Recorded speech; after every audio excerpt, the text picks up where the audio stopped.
오늘은 영상을 준비하면서도 어머니 생각에 참 마음이 아팠습니다. 제 자식 생각도 많이 하게 되었는데요. 부모가 자식을 사랑하는 마음의 무게를 어떻게 저울로 달 수가 있을까요? 부모님의 사랑은 자식이 그 끝을 다 알 수 없을 만큼 깊고 두텁습니다. 저도 부모가 되기 전엔 몰랐습니다.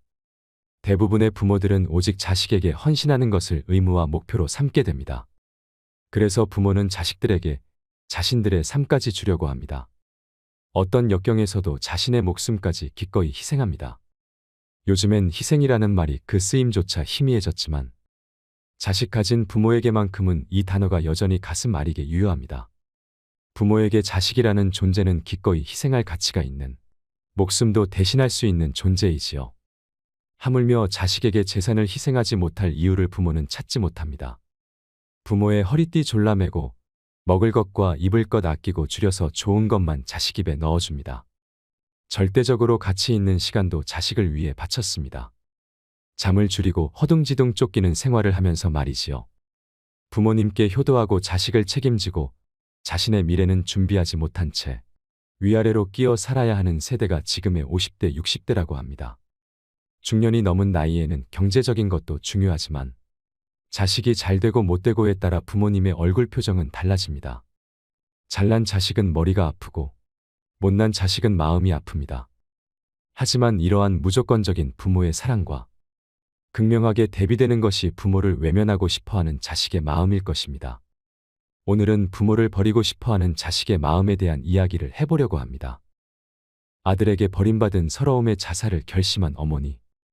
두 아들과 함께 살아가던 한 어머니가 어느 날 밖에 나간 사이 집에 불이 났습니다.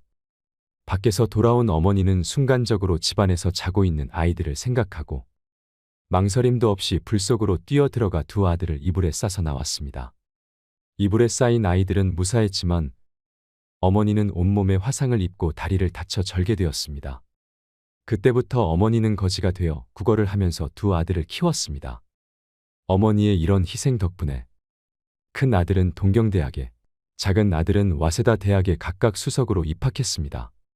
시간이 흘러 졸업식 날. 졸업하는 아들이 보고 싶은 어머니는 먼저 큰 아들이 있는 동경대학을 찾아갔습니다.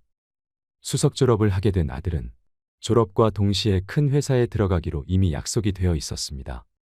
아들의 눈에 수의실에서 아들을 찾는 어머니의 모습이 들어왔습니다. 수많은 귀빈들이 오는 자리에 거지 어머니가 오는 것이 부끄러웠던 아들은 수의실에 그런 사람이 없다고 하라고 전했고 어머니는 슬픈 얼굴로 돌아섰습니다. 아들에게 버림받은 서러움의 자살을 결심한 어머니는 죽기 전에 둘째 아들 얼굴이 보고 싶어 둘째 아들이 졸업하는 와세다 대학을 찾아갔습니다. 하지만 차마 들어가지 못하고 교문 밖에서 발길을 돌렸습니다. 그때 마침 이러한 모습을 발견한 둘째 아들이 절뚝거리며 황급히 자리를 떠나는 어머니를 큰 소리로 부르며 달려나와 어머니를 업고 학교 안으로 들어갔습니다. 어머니가 사람을 잘못 보았소 라고 말했지만 아들은 어머니를 졸업식장의 귀빈석 한가운데에 앉혔습니다. 값비싼 액세서리로 몸을 치장한 귀부인들이 수군거리자 어머니는 몸 둘 바를 몰라 했습니다. 수석으로 졸업하는 아들이 답사를 하면서 귀빈석에 초라한 몰골로 앉아있는 어머니를 가리키며 자신을 불 속에서 구해내고 구걸을 해서 공부를 시킨 어머니의 희생을 설명했고 그제야 혐오감에 사로잡혀 있던 사람들의 눈에 감동의 눈물이 고였습니다. 이 소식은 곧 신문과 방송을 통해 전국에 알려지게 되어 둘째 아들은 큰 회사 오너의 사위가 되었으나 어머니를 부끄러워한 큰 아들은 입사가 취소되고 말았습니다. 이 사연을 들으시고 여러분은 어떤 생각이 드셨나요? 자식을 위해서라면 자기의 몸이 상하는 것을 아랑곳하지 않고 아들을 불 속에서 건져내고 구걸을 하면서까지 아들을 공부시킨 자식을 위해서라면 희생도 마다하지 않는 이가 바로 어머니입니다. 세상의 모든 부모 마음은 똑같을 것입니다. 말할 수 없는 고생 속에서도 아이에게만은 좋은 옷 사입히고 좋은 것만 먹이고 좋은 학교 보내며 풍요롭게 키웁니다. 그렇게 평생을 악다구니 써가면서 버티고 견디고 있는 게 아닐까요? 부모란 안락한 삶 대신 자식과 함께하는 피곤한 삶을 선택한 사람들이라고 생각합니다. 지금의 부모님이 우리가 아닌 안락함을 선택했다면 우리는 쇠똥굴이나 고슴도치로 태어났을지도 모를 일이지요. 그래서 다들 자식을 낳고 키워봐야 철이 든다고들 하시나 봅니다. 부모의 희생과 사랑을 자식들은 당연하게 여기며 살아갑니다. 그렇게 자식들은 평생 부모 앞에 죄를 짓고 삽니다. 다음으로 여러분들에게 꼭 소개해드리고 싶은 시가 있습니다. 이 시를 읽고 가슴이 어찌나 미어지던지요. 당연하게만 여겼던 어머니의 사랑을 자식은 뒤늦은 후회로 깨닫습니다. 같이 들으시면서 어머니의 끝없는 사랑을 느끼셨으면 좋겠습니다. 엄마는 그래도 되는 줄 알았습니다. 하루 종일 밭에서 죽어라 힘들게 일해도 엄마는 그래도 되는 줄 알았습니다. 찬밥 한 덩이로 대충 부뚜막에 앉아 점심을 때워도 엄마는 그래도 되는 줄 알았습니다. 한겨울 냇물에 맨손으로 빨래를 방망이질해도 엄마는 그래도 되는 줄 알았습니다. 배부르다 생각 없다 식구들 다 먹이고 굶어도 엄마는 그래도 되는 줄 알았습니다. 발뒤꿈치 다 해져 이불이 소리를 내도 엄마는 그래도 되는 줄 알았습니다. 손톱이 깎을 수조차 없이 닳고 문드러져도 엄마는 그래도 되는 줄 알았습니다. 아버지가 화내고 자식들이 속썩여도 전혀 끄떡없는 엄마는 그래도 되는 줄 알았습니다. 외할머니 보고 싶다. 외할머니 보고 싶다. 그것이 그냥 넋두리인 줄로만 한밤중 자다 깨어 방구석에서 한없이 소리 죽여 울던 엄마를 본 후론 엄마는 그러면 안 되는 것이었습니다. 우리 모두 엄마는 그래도 되는 줄 알고 살았습니다. 엄마가 가족을 위해 아침부터 발동동거리며 일해도 당연한 일이었고 아버지께는 가장 만만한 아내였고 자식들에게는 너무나 편안한 사람이었습니다.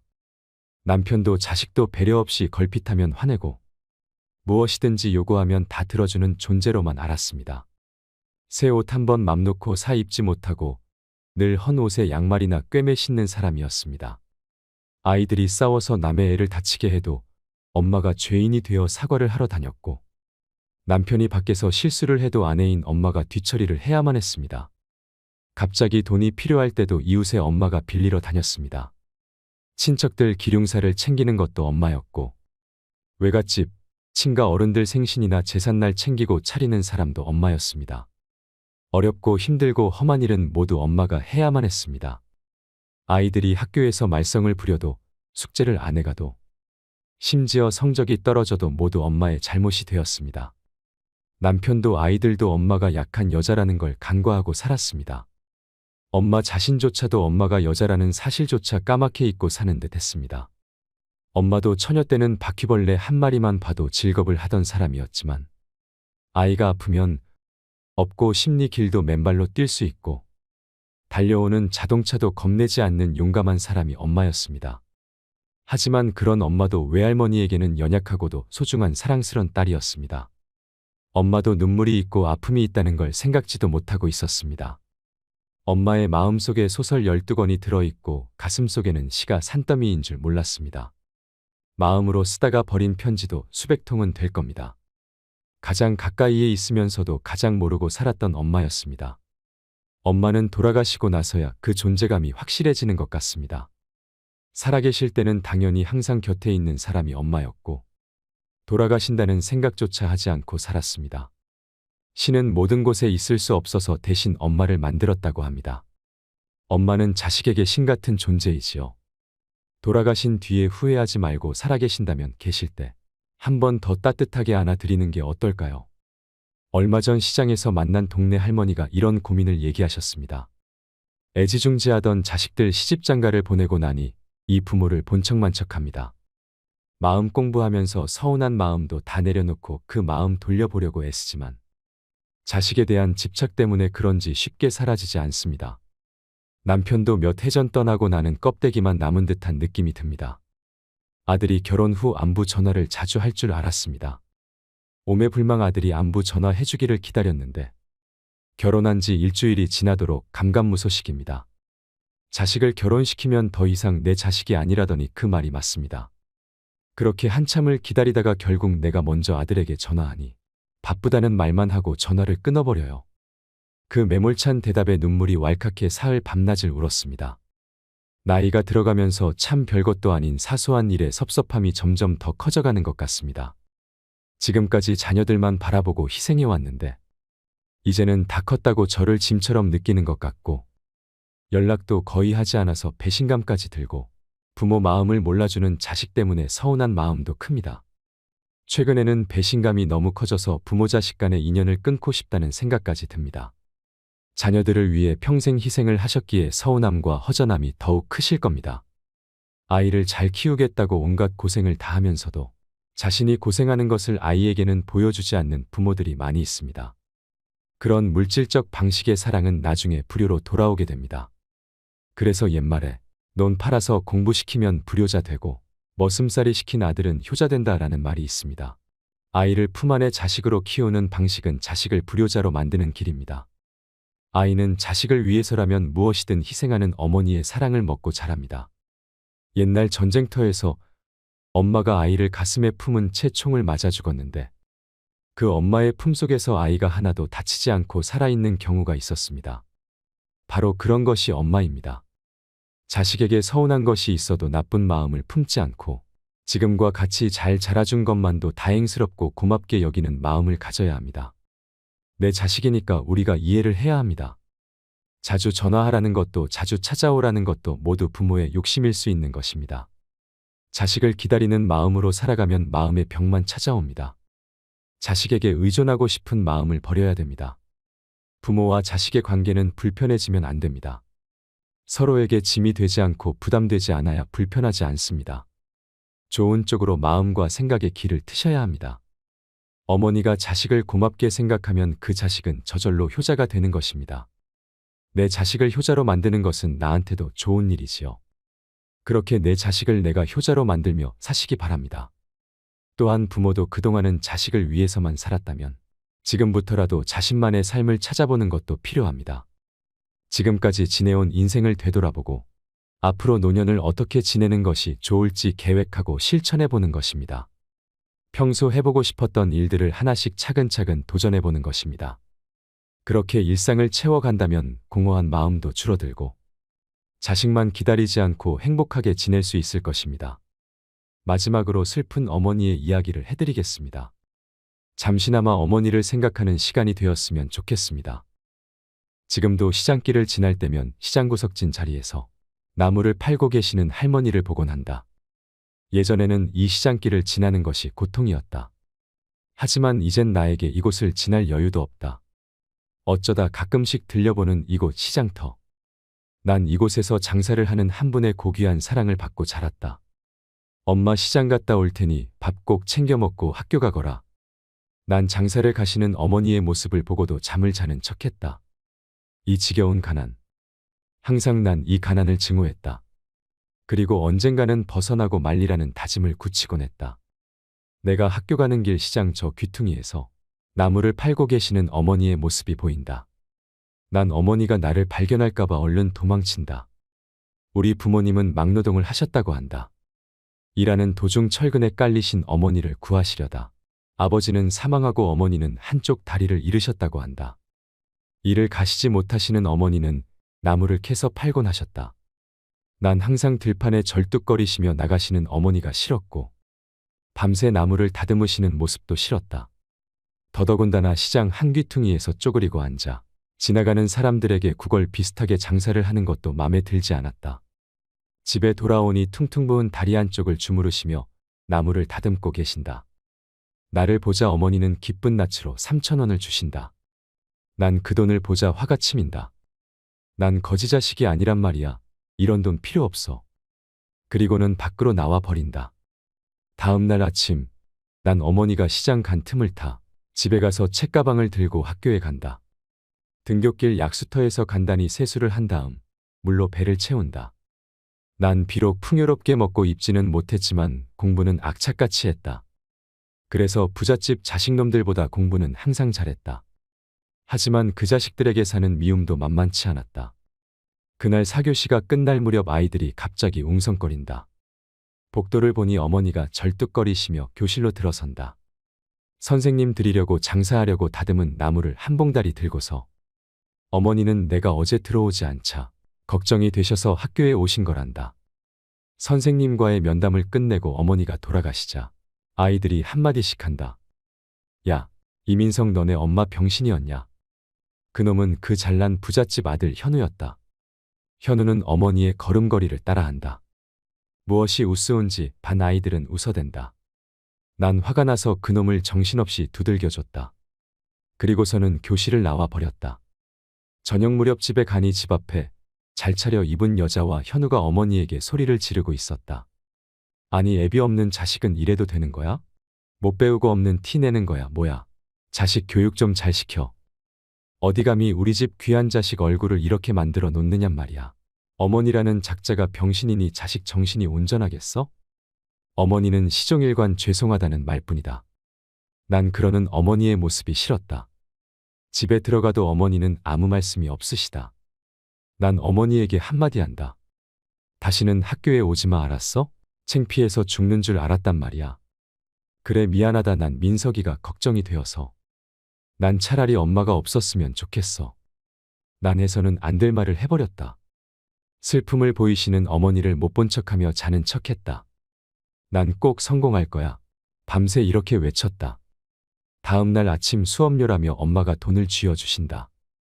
얼마나 가지고 계셨는지 너무도 꼬깃하고 지저분한 돈이었다. 학교에 가니 선생님이 부르신다. 적어도 선생님만은 내 편이셨다. 어머니께 잘 해드리라는 말로 나를 위로하신다. 선생님께서 나물 맛있게 먹었다고 어머니께 전해달란다. 난 그러마했다. 하교 길의 길 모퉁이 배추가게 쓰레기통에서 배추잎들을 주워 모으시는 어머니를 본다. 난 모른 척 얼른 집에 들어와 버렸다. 그날 저녁 배추국이 밥상에 올라온다. 이 배추, 난 소리를 질렀다. 어머니께선 아무 일도 아니라는 듯 배추가게 아저씨가 팔다 남은 거라고 버리기 아까우니 가져가서 민석이 국 끓여 주라고 하더구나. 어머니의 말에 난 또 화가 나기 시작했다. 정말로 난 거지자식이 되어버린 것만 같았다. 나를 이렇게 비참하게 하는 어머니가 너무도 싫었다. 나중에 안 사실이지만 그날이 어머니 생신이셨다고 한다. 17년 후 난 의사가 되었다. 가정도 꾸리고 병원도 장모님께서 개업해 주셨다. 난 너무도 풍요로운 생활에 어머니를 잊고 살았다. 돈은 꼬박꼬박 어머니께 보내드렸지만 찾아가 본 적은 없었다. 아니 어머니라는 존재를 잊고 살려고 노력했다는 해석이 옳을지 모르겠다. 그런 어느 날 퇴근길에 우리 집 앞에 어느 한 노인과 가정부 아주머니가 싸우고 있는 걸 봤다.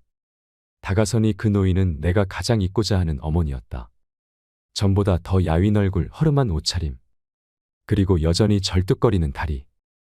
어머니는 나를 보자 기뻐하신다. 민서가 많이 좋아졌구나. 난 어이없다는 듯 사람 잘못 보셨습니다. 난 차갑게 한마디 한다. 뭐가 모자라서 나에게 온단 말인가. 그동안 생활비로도 모자라단 말인가. 민서가, 어머니의 떨리는 목소리. 전 민석이가 아니라 최영호입니다. 난 이 한마디를 끝으로 집으로 들어가 버린다. 가정부가 애써 돌려보낸 후 별 노망든 할머니가 다 있다고 푸념을 늘어놓는다. 그 후 한 달 동안 난 악몽에 시달렸다. 할 수 없이 난 다시는 되돌아가기 싫은 시장이 있는 우리 집으로 발길을 돌린다. 시장 한 귀퉁이에 여전히 나무를 팔며 기침을 하시는 어머니의 모습이 보인다. 난 가만히 곁에 가서 지켜본다. 나무를 사려는 한 아주머니가 묻는다. 할머니는 자식이 없나요? 아니요. 우리 아들이 서울 큰 병원 의사요. 자꾸 나보고 같이 살자고 하는디 내가 싫다였어. 내가 살면 얼마나 산다고 자식 신세를 져. 요즘도 자꾸 올라오라는 거 뿌리치느라고 혼났구만. 우리 아들 같은 사람 세상에 둘도 없어. 우리 아들이 효자여 효자. 어머니는 자식 자랑에 기분이 좋았는지 나무를 많이도 넣어드린다. 그런 어머니를 뒤로하고 난 예전의 집으로 향한다. 아직도 변한 게 없는 우리 집. 거의 쓰러져 가는데도 용케 버티고 있었다. 이런 곳에서 살았다는 생각에 어이가 없을 정도였다. 난 문틈으로 돈봉투를 넣어놓고는 돌아선다. 1년이 지난 후 난 어머니의 사망 소식을 고교담임 선생님으로부터 듣게 되었다. 그래도 무슨 이유에서인지 내 발길은 어머니의 집으로 향하게 되었다. 시장에는 어머니의 모습이 정말로 보이질 않았다. 도착한 곳에는 선생님이 혼자 집을 지키고 계셨다. 나를 알아보신 선생님은 아무 말씀도 없으시다. 무거운 침묵이 흐르고 민서가 내 옆에 와서 잠깐 앉아라. 선생님이 처음으로 하신 말씀이셨다. 선생님께선 낯익은 보따리를 나에게 주신다. 바로 어머니가 가지고 다니시던 나물 보따리셨다. 이 보따리에다 밤새 다듬은 나물들을 싸서 시장에 팔러 가시고 나셨다. 풀러보거라. 선생님의 말씀대로 난 보따리를 풀렀다. 돈 아닙니까? 그래 돈이다. 내 어머니가 너에게 주시는 마지막 선물이다. 그동안 내가 돌아올까 봐서, 그리고 혹시나 내가 성공하지 못하면 다른 사업을 할 수 있도록 모아두신 돈이란다. 너 하나 믿고 무슨 미련인지 이곳을 떠나지 못하고 너를 기다렸다. 너에게 잘해주지 못해 항상 미안해 하셨다. 내가 가끔 내 어머니의 말 동무가 되어드렸단다. 그래서 나에게 내 어머니의 유언을 전하도록 부탁하셨다. 그리고 내가 모르고 있었던 사실들도 함께 말이다. 선생님의 얘기들은 나에게 충격으로 다가왔다. 선생님의 얘기는 이러했다. 내가 아주 어렸을 적 나를 키워주신 부모님은 퇴근길에 쓰레기통을 뒤지고 있는 나를 발견했다고 한다. 자식이 없던 터라 나를 데리고 가서 키웠다고 한다. 늦게 얻은 자식이라 얼마나 기뻤는지 모른다고 한다. 어린 나를 집에 혼자 둘 수 없어 항상 나를 공사판에 데리고 다니셨다고 한다. 그런 어느 날 무너지는 철근 밑에 있는 나를 보고 어머니가 뛰어드셨다고 한다. 그리고 아버지도 어머니와 나를 구하기 위해 몸을 던지셨다고 한다. 그 사고로 아버지는 돌아가시고 어머니는 한쪽 다리를 잃으셨다고 한다. 그러니까 난 아버지의 목숨과 어머니의 다리로 살아난 운 좋은 놈이라고 한다. 혼자가 되신 어머니, 다리마저 불편하신 어머니께 주위 사람들은 나를 고아원에 보내라고 하셨단다. 하지만 어머닌 나를 자신의 목숨보다 소중히 여기셨기에 나를 버리시지 않고 키우셨다고 한다. 그 후 어머닌 아버지를 잊기 위해 이곳으로 옮기셔서 나무를 팔며 나를 키워오신 거란다. 내가 대학 다닐 때 암인 걸 아신 어머니는 자신의 몸보다 내 학비를 마련하기 위해 병원에도 가지 않으셨다고 한다. 암 전문의로 명성을 날리는 내가 내 어머니를 암으로 돌아가시게 하다니. 어머니는 마지막으로 나를 한번 보고자 물어물어 서울까지 오셨다고 한다. 그런 어머니에게 난 가슴에 대못을 받고 말았다. 자신이 낳은 자식도 아닌데 자신의 목숨보다 소중히 여기셨던 어머니를 버린 나 자신을 용서할 수가 없었다. 하지만 나를 조용히 내려보시는 어머니의 사진이 잔잔한 미소를 보이고 있다. 이런 자식마저도 어머니는 사랑하시나 보다. 내 어머니, 사랑하는 내 어머니. 그 후 난 시간이 날 때마다 가끔씩 이곳을 들른다. 혹시나 어머니가 나무를 파시고 계실 것 같은 착각에 말이다. 사랑합니다. 나의 아버지, 나의 어머니. 항상 고맙고 감사합니다. 오늘도 노후의 지혜와 함께 해주셔서 감사드립니다. 황금빛으로 무르익어가는 여러분의 지혜로운 인생을 언제나 응원합니다. 30대에는 자리를 잡기 위해 달렸고 40대에는 가족을 위해 살았습니다. 주 6일 근무에 쉬는 날에도 빠짐없는 가족 나들이. 스마트폰도 없던 시절 하루 종일 몸으로 놀아주고 자식들을 위해 온 힘 다하며 살았습니다. 내 집 마련을 위해 일주일에 하루 쉬며 일했습니다. 회사가 1순위, 가족은 2순위, 꿈은 3순위가 되어 수십 년을 보내고 나니 답답하기만 합니다. 죽어라 노력하며 열심히 살았다 푸념들 하지만 무엇을 위해 이토록 열심히 살았다는 것인지. 지금껏 앞만 보고 달려온 인생. 쉼없이 달리면 먼저 도착할 줄 알았는데, 먼저 도착하면 더 많이 쉴 수 있을 줄 알았는데, 여유가 생기면 하고 싶은 것을 할 수 있을 줄 알았는데, 아이는 좀 크니 피하기만 하고 제대로 된 취미생활 하나 없습니다. 지난 시간에 아쉬움이 남으며 공허가 찾아옵니다. 내가 살아온 건 과연 누구의 삶인지 궁금합니다. 50의 바다에서 홀로 남은 섬이 되었습니다. 50대 가장의 이 사연은 대부분의 50대가 느끼는 감정입니다. 누구나 50여 년을 살다 보면 뒤를 돌아보게 됩니다. 나이 50은 숨막히게 달려온 속도를 줄이고 인생 후반 목표와 자신에 대해 생각해야 할 시간입니다. 인생 전반에는 주어진 환경 때문에 제약이 있었을 수도 있지만 인생 후반은 다릅니다. 잘해도 내 탓, 못해도 내 탓입니다. 요즘 50대의 얘기를 들어보면 공통점이 하나 있습니다. 별일 아닌 일에 버럭 화를 내게 되고 부쩍 무기력함과 눈물이 늘었다는 것입니다. 50대를 기점으로 우울증 환자가 늘어나고 있습니다. 은퇴를 앞둔 시점에 느끼는 불안함, 예전 같지 않은 건강, 줄어드는 대인관계가 50대들의 마음을 흔들리게 만듭니다. 50대를 목전에 두고 방황을 한 사람이 또 있습니다. 바로 다산 정약용입니다. 다산은 30대의 형조참의 자리까지 올랐습니다. 하지만 자신을 아끼던 정조가 승하한 다음 20년 가까이 귀양살이를 해야 했습니다. 가장 찬란했던 시절 바닥으로 곤두박질 친 것입니다. 흔들리는 자신을 다잡기 위해 다산이 한 일은 논어를 잃고 해석한 것이었습니다. 그렇게 그는 50살의 지천명의 경지에 이를 수 있었습니다. 다산이 인생에서 가장 힘든 시기에 흔들리는 50대에게 뭐라고 말해줄까요? 오늘은 인생 후반전을 앞두고 삶의 변곡점에서 흔들리는 중년 그리고 노년을 다 잡아줄 지혜를 배워보는 시간을 가져보겠습니다. 영상을 끝까지 시청하셔서 지친 마음의 위로가 되시길 소망합니다. 흔들리는 중년 노년에게 다산 정약용이 전하는 말. 첫 번째는 겉모습을 잘 가꾸어라. 질이 문을 이기면 촌스럽고 문이 질을 이기면 거칠애가 된다. 문과 질이 잘 어울린 후에야 군자다워진다. 질이란 사람의 내면을 말하고 문은 외면의 반듯함으로 겉모습을 말합니다.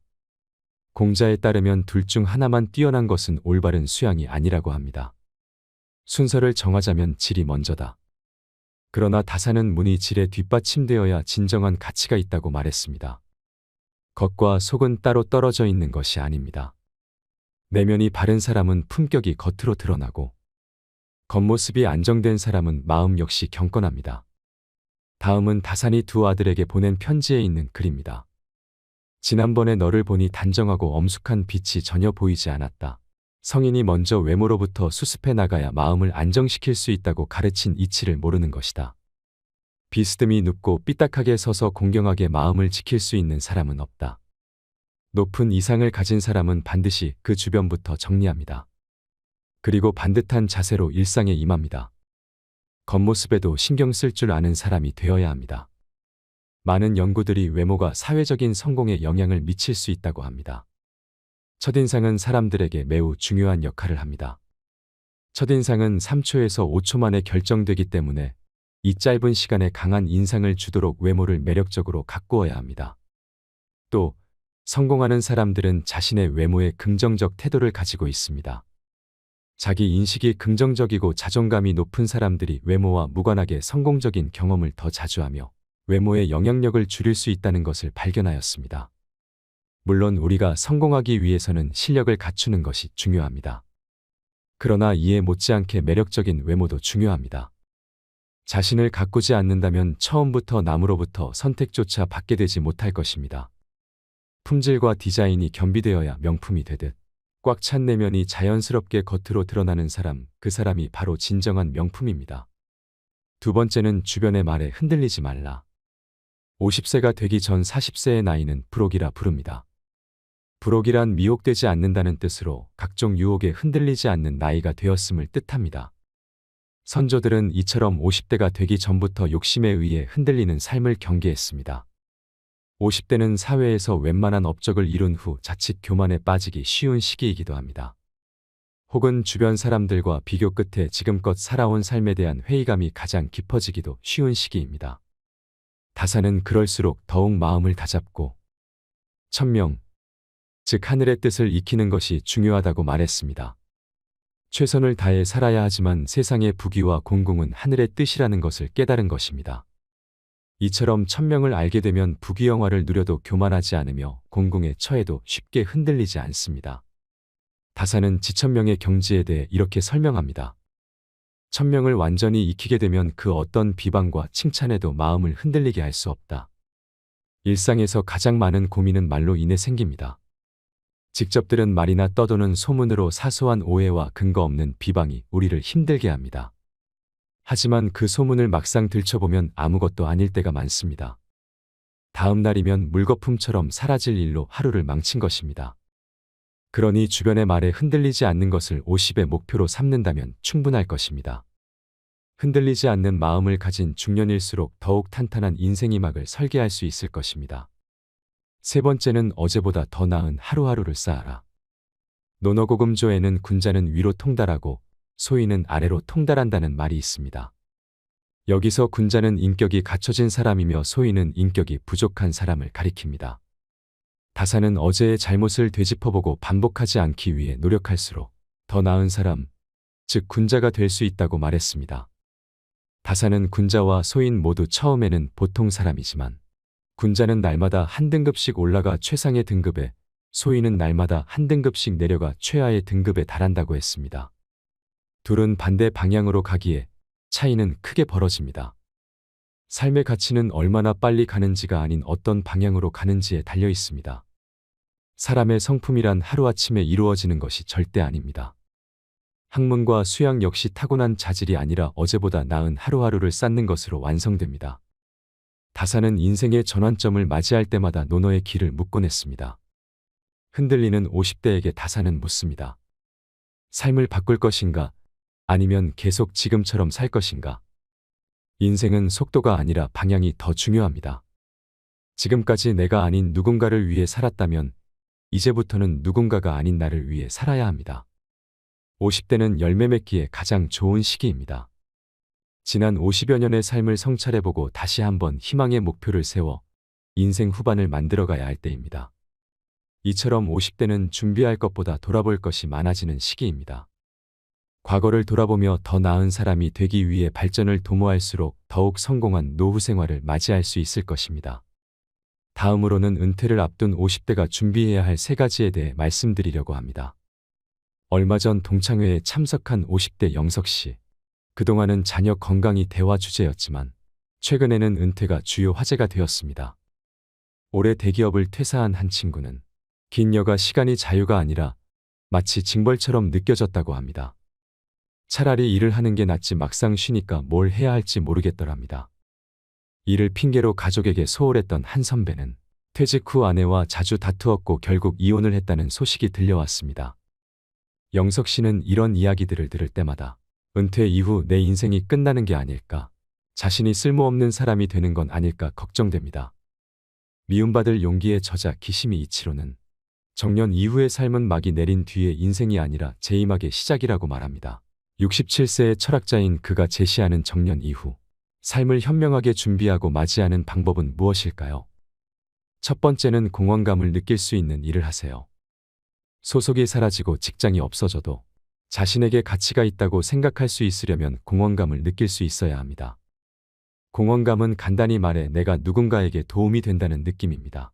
아들러는 진정한 행복은 공허감에 있다고 합니다. 알베르트 슈바이처는 신학자이자 철학자 오르가니스트였으나 바쁜 생활을 하는 틈틈이 의학 공부를 했습니다. 마침내 의사가 된 그는 아프리카로 가서 평생 아프리카 빈민을 위한 의료 봉사를 했습니다. 그는 그 일에서 공허감을 느꼈습니다. 내가 하는 일이 아무 도움도 되지 않는다면 아무리 많은 보수를 받는다 해도 행복해질 수 없습니다. 정말 중요한 것은 내가 좋아하는 일을 하고 있는지, 그 일로 누군가에게 공헌할 수 있는지 여부입니다. 그에 따라 매일의 삶이 달라집니다. 두 번째는 배우자와 동등한 관계를 맺어야 합니다. 직장에 다니고 육아를 할 때는 서로 바빠서 느긋하게 대화할 시간이 없던 부부도 인생 2막을 맞이하면 관계가 달라집니다. 대부분의 남편은 직장에서처럼 상하 관계를 유지하려 하고 아내는 그런 남편에게 질린 나머지 이혼을 고려합니다. 예전에는 일이 바빠 여행을 갈 수 없다거나 일 때문에 신경 쓸 여력이 없으니 자녀 교육은 배우자에게 맡긴다는 식으로 피할 수 있었습니다. 하지만 이젠 배우자나 자녀와의 관계를 피하기 위해 일 핑계를 댈 수도 없습니다. 집에서 짜증이 나도 일터로 도망갈 수 없지요. 퇴직으로 배우자와 마주하게 되면 그동안 미뤄뒀던 두 사람의 관계가 분명해집니다. 이는 두 사람의 관계를 위태롭게 할 수 있습니다. 오스트리아 심리학자이자 정신과 의사인 아들러는 진정한 인간관계를 맺으려면 상대를 동등한 존재로 바라봐야 한다고 말합니다. 언제나 배우자를 동등한 친구로 여겨야 합니다. 이제라도 자기 일은 스스로 챙기고 집안일도 해야 합니다. 인생의 새로운 국면에 접어든 후 성숙한 사랑의 관계 속에 살길 원한다면 배우자와의 관계를 다시 맺어야 합니다.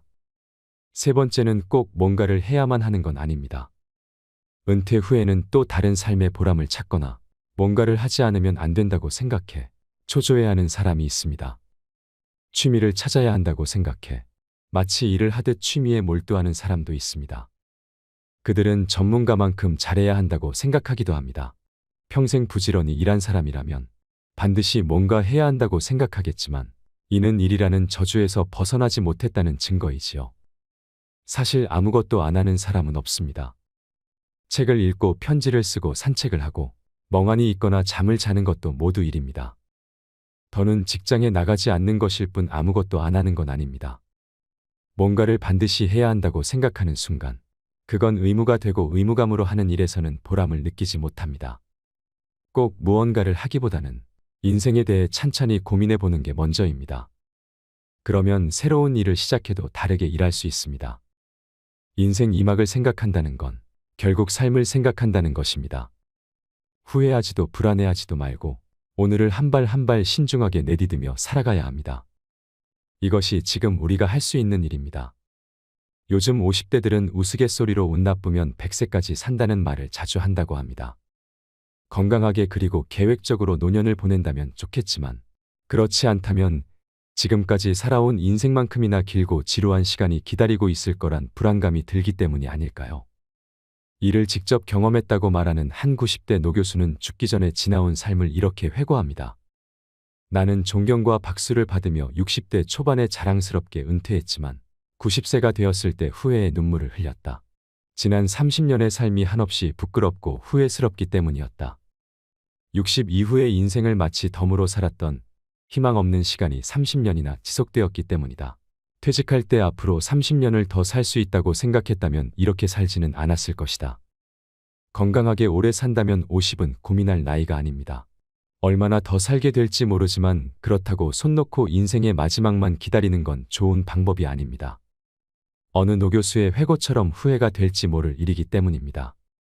오래전 율곡 이이 선생은 경몽요결에서 학자들이 가져야 할 기본으로 공자의 유구사를 들었습니다. 군자는 9가지 생각을 해야 한다.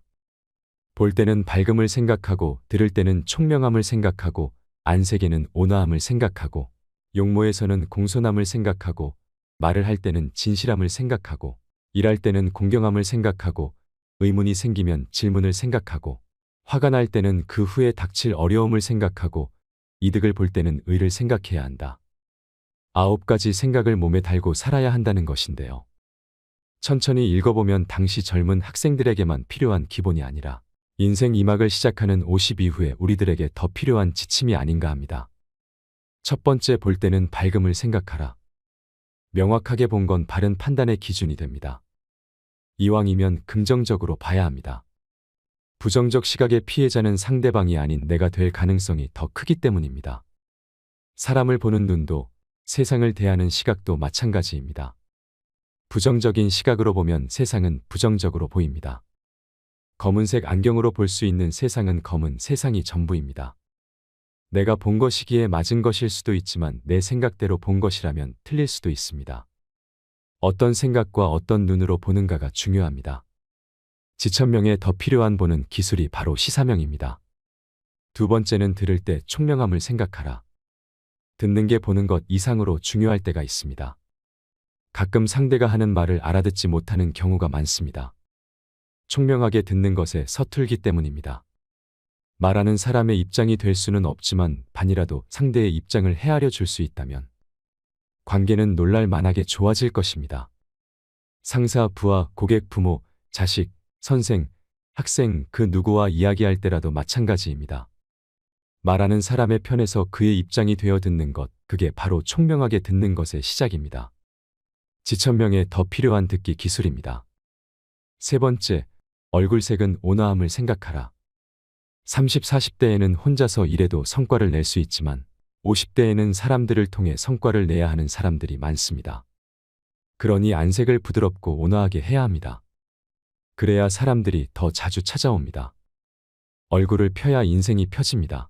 상사의 얼굴이 온화해야 조직이 살아납니다. 가장의 얼굴이 온화해야 가족의 기가 삽니다. 지천명에 더 필요한 얼굴 관리 기술입니다. 네 번째, 겉모습은 공손함을 생각하라. 겉으로 나타나는 것에는 공손함이 있어야 한다는 가르침입니다. 리더의 행동거지와 모습에는 공손함이 서려 있어야 합니다. 50이 되면 자세가 틀어지기도 쉽습니다. 아무리 공손한 모습을 보이고 싶어도 어깨와 머리가 자꾸 뒤로 꼿꼿해지는 사람들이 있습니다.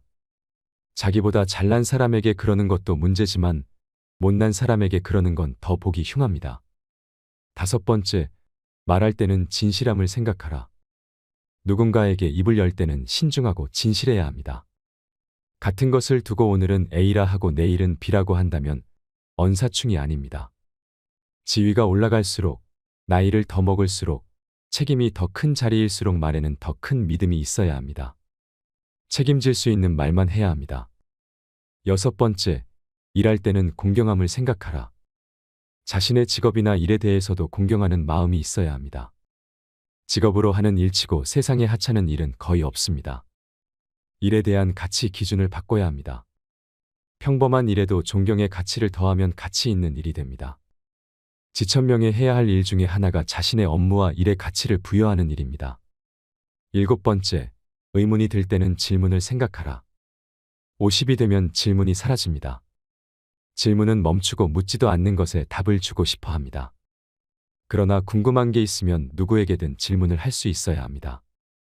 불치함은 아랫사람에게 묻는 걸 부끄러워하지 말라고 공자는 반복하여 말했습니다. 지천명의 질문이 사라지면 더 이상의 발전은 없습니다.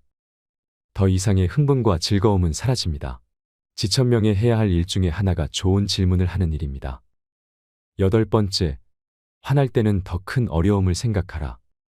화날 땐 한 템포 쉬어야 합니다. 분통 터지는 일이 났을 때 잠깐 멈추는 사람이 진짜 강한 사람입니다. 참기 어려운 경계점에 이르렀을 때 잠깐 멈출 수 있는 사람과 멈출 수 없는 사람의 차이는 백지 한 장도 안 되지만 그 결과는 천당과 지옥의 차이입니다. 그러니 소리 한 번 지르고 지옥의 괴로움을 당할 것인가, 한 번 참고 천당의 분위기를 만들 것인가 선택해야 합니다. 9번째, 얻는 것이 있으면 이로움을 생각하라. 노력으로 얻은 재물이야 크게 탓할 건 없지만 노력 없이 얻은 재물이라면 한 번 더 생각해 봐야 합니다. 지옥으로 인도하는 미끼는 아닌지, 함정으로 이끄는 먹이는 아닌지 재고해야 합니다. 대가 없이 남에게 귀중한 걸 준 경험이 있는 사람이라 하더라도 대가 없이 남에게 귀중한 걸 받는다는 건 함정일 가능성이 농후하기 때문입니다. 공자의 말과 삶에서 공허한 50의 새로운 돌파구를 발견할 수 있습니다. 2500년 전 공자는 일개 사람의 힘으로 어찌해 볼 수 없는 세상의 흐름을 마주하고도 좌절하지 않고 할 수 있는 일을 하려 했습니다. 공자가 그랬던 것처럼 지금 내가 할 수 있는 일이 무엇일까 생각하고 결정하고 선택하면 될 일입니다. 그게 바로 지금 이 시대 50의 지천명입니다. 누구나 자신만의 길을 갈 수 있는 것, 노노의 가르침은 어떤 파도에도 굳건히 배를 지키는 인생의 앵커가 될 수 있습니다. 노노에는 공자가 말한 타인에게 미움받는 7가지 유형이 나옵니다. 타인의 나쁜 점을 들춰내는 사람, 낮은 자리에 있으면서 윗사람을 비방하는 사람, 용감하지만 무례한 사람, 과감하지만 융통성이 없는 사람, 자기의 편견을 내세우며 지혜롭다고 여기는 사람, 불손한 짓을 가지고 용감하다고 여기는 사람, 혹독한 말로 남을 공격하면서 곧다고 여기는 사람들은 가까운 사람들로부터 미움을 받습니다. 7개 중 하나라도 해당된다면 50이 되기 전에 무조건 그것을 고쳐야 합니다. 그래야 50이 되었을 때 존중받는 어른으로 성장할 수 있습니다. 그렇다면 50대가 되었을 때 익혀야 할 삶의 자세는 무엇일까요? 첫 번째는 배움을 즐기세요. 공자가 위대한 성인이 될 수 있었던 가장 큰 이유 또한 배움을 좋아했기 때문이었습니다. 겸손했던 공자도 호황만큼은 당당하게 자랑했습니다. 50대가 넘으면 인생의 후반을 빛낼 나의 브랜드를 만들어야 됩니다. 브랜드라고 해서 거창한 게 아닙니다. 여태 바쁘게 살아오느라 그동안 도전하고 싶었던 어학 공부나 악기를 한각이 연주할 수 있는 취미 활동도 해당이 됩니다. 은퇴 후에 고통 없이 죽기만을 기다리는 게 아니라 그게 무엇이 됐든 배움을 즐기세요. 스스로에게 미움받는 경우는 50이 되어도 나이를 먹어도 특별한 퍼스널 브랜드나 강점 없는 자신을 바라볼 수밖에 없는 경우라고 생각합니다. 나이 50의 조직을 벗어나면 혼자 할 수 있는 일이 거의 없다는 걸 깨닫게 됩니다. 젊은 세대에게는 일도 아닌 일이 큰일로 느껴집니다. 직장 다닐 땐 회사에서 해주던 세무신고도 스마트 기기 다루는 것도 혼자 하려니 여간 어려운 게 아닙니다. 50대가 회사를 다니는 세월 동안 세상은 빠르게 바뀌었습니다. 50에도 배움은 필요합니다. 세무신고하기, 스마트폰 다루기 같은 잡학도 필요하지만 오랫동안 좋아할 수 있는 일을 찾는 게 중요합니다. 여행을 오래 하면 여행 전문가가 되고 고구마를 오래 키우면 고구마 전문가가 됩니다. 그렇게 인생 후반을 빛낼 나만의 브랜드를 만들어야 됩니다. 자신의 강점을 만들지 못했다는 것을 시간이 없어서라는 핑계라고 말할 수는 있어도 그 말을 한다고 한들 자신의 없던 강점이 생기는 것은 아니니까요. 사랑에서 가장 큰 사랑은 자신을 사랑하는 것이 제일 먼저라고 합니다. 나 자신을 사랑해야 남을 사랑할 수 있습니다. 그러니 나를 미워하지 않기 위해 스스로의 강점을 만들어가는 것이 중요합니다. 두 번째는 여지아의 정신을 키우세요. 공자는 논어의 일관성 있게 여지아 정신을 강조했습니다. 여지아는 어떻게 하지? 하고 궁리하는 것입니다. 스스로 궁리하지 않는 사람은 아무리 좋은 직장에 다녀도 성과를 얻기 어렵습니다. 조직이 클수록 묻어갈 수는 있지만 인생 후반전은 상황이 다릅니다. 나이 50이 넘어서니 스스로 궁리하지 않으면 나만 모르고 있고 태물이 되어갑니다. 반면 어디서든 탁월하게 성과를 내는 사람들은 궁리를 거듭합니다. 어떤 사람이 어느 날 갑자기 세상에 나타난 것처럼 보여도 5년, 10년 전부터 예리하게 칼을 갈면서 준비해왔을 것입니다. 여지아 정신이 있는 사람들은 포기하지 않습니다. 타인을 원망하지도 핑계대지도 않습니다. 결국 스스로 풀어야 할 문제라는 것을 알기 때문입니다. 조직에 있을 때는 묻어갈 수 있었지만 인생 후반전은 상황이 다릅니다. 스스로 궁리하지 않으면 단 한 발자국도 나아가지 못합니다. 세 번째는 외적인 모습에도 신경 쓰세요. 다산 정약용과 마찬가지로 공자도 외면을 가꾸라고 강조하고 있습니다. 외적인 모습에도 신경 써야 합니다. 공자는 리더의 모습을 이렇게 설명합니다. 내면의 바탕이 외면의 꾸밈을 이기면 촌스럽고 외면의 꾸밈이 내면의 바탕을 이기면 번지레하다. 사람은 외면보다 내면이 중요하지만 내면의 아름다움에 적절한 외면을 갖춘다면 이것이 존경받는 어른의 모습입니다. 그래서 겉모습에 항상 신경을 써야 합니다. 나이 50. 아직 우리에겐 긴 인생이 남았습니다. 우리가 만약 30의 인생의 뜻을 세웠다면 20년이 지난 50의 자신은 분명 덜 흔들리고 있을 것입니다. 그러나 너무 조급해할 필요는 없습니다. 주어진 책임감과 역할에 순식간에 세월이 흘렀으니 흔들리는 50을 마주하는 것은 어쩌면 당연한 일인지도 모릅니다. 20의 미숙함, 30의 치열함, 40의 흔들림이 줄어든 50. 지금이야말로 일관성 있는 일을 하기에 좋은 나이입니다. 마음이 간절하면 못할 것이 없습니다. 그러니 핑계를 멈추고 생각해야 합니다. 지금 바쁘다는 핑계로 50을 넘기면 무엇을 하든 후회하는 60이 됩니다. 나이 50이 넘으면 자기 자신만 생각해도 욕먹지 않을 나이입니다. 지금까지 나 아닌 누군가를 위해 살았다면 이제부터는 누군가가 아닌 나를 위해 좋아하는 일을 찾아 재밌게 살아야 합니다. 옷이 비후를 준비하는 지혜야말로 자신의 인생을 사랑하는 사람의 일입니다. 오늘도 노후의 지혜와 함께 해주셔서 감사드립니다. 황금빛으로 무르익어가는 여러분의 지혜로운 인생을 언제나 응원합니다.